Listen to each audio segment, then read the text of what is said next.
Bonjour à tous, nous sommes le lundi 24 avril bon, hier c'était dimanche, il faisait pas très beau, donc il y a eu même un petit peu de pluie, donc je suis pas trop sorti. Et puis ce matin là, il y avait un petit rayon de soleil, je me dis tiens, je vais venir voir les ruches.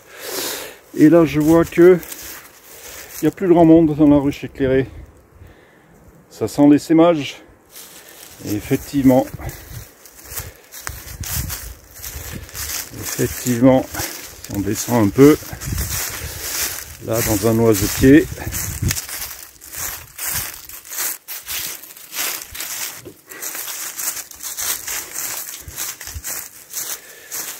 voilà. Donc opération récupération de l'essaim. Alors il est divisé en deux, là il y a un petit morceau là et puis le reste est là. Allez, je m'équipe et on attaque.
Bon, j'attends un petit peu, voir si tout le monde veut bien rentrer dans la ruchette.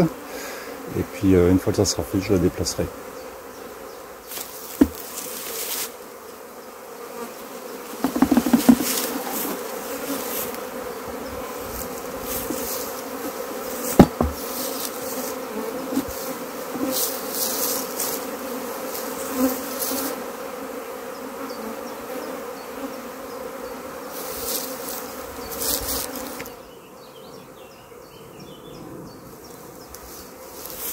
Il y en a qui battent leur appel devant l'entrée, donc ça n'a pas l'air mauvais. Donc il y en a qui se regroupent un petit peu sur la branche là.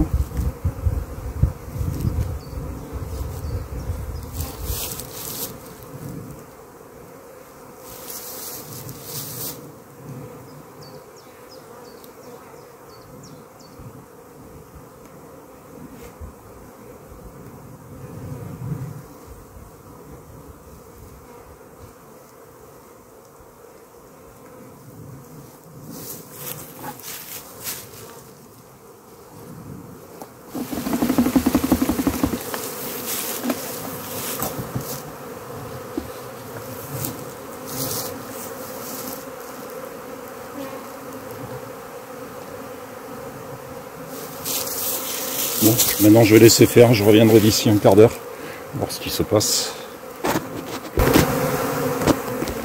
Bon voilà, on est quelques minutes plus tard. Ça a l'air de s'être bien passé parce qu'il n'y a plus grand monde là sur le noisetier. Quasiment tout le monde est dans ou sur la ruche.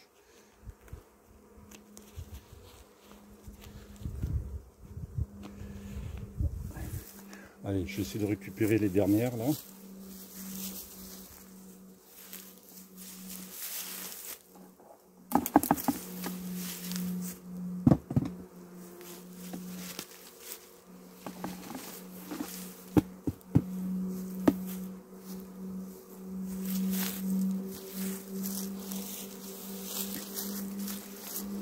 Allez, on va s'approcher, on va regarder ça d'un peu plus près.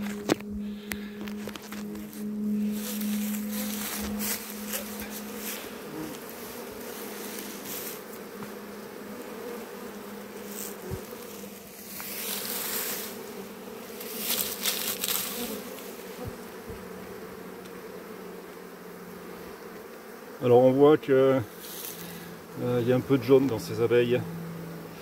J'ai beau essayer de conserver l'abeille noire, on a de plus en plus d'hybridation avec de la Buckfast. On ne peut pas y échapper, malheureusement. Alors si vous voulez voir les conséquences, allez voir les vidéos de Lionel Dernery. C'est un scientifique qui étudie la génétique de l'abeille.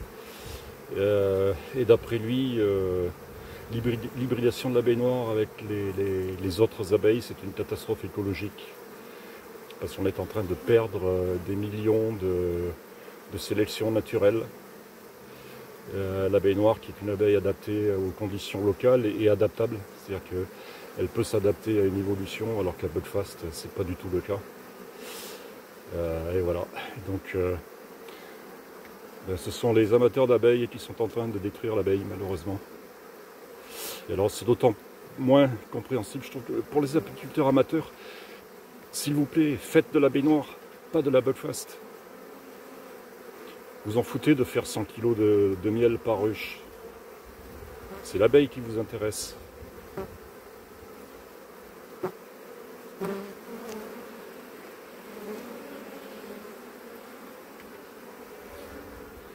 Bon, ben, je vais encore attendre un quart d'heure de plus et puis je pense que je vais embarquer la ruchette. Hein.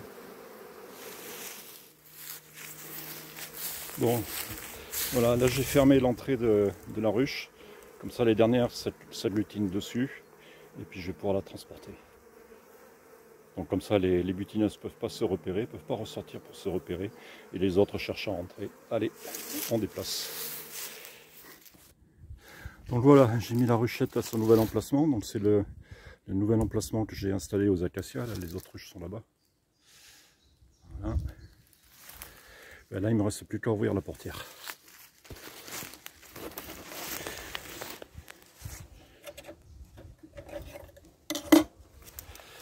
Voilà.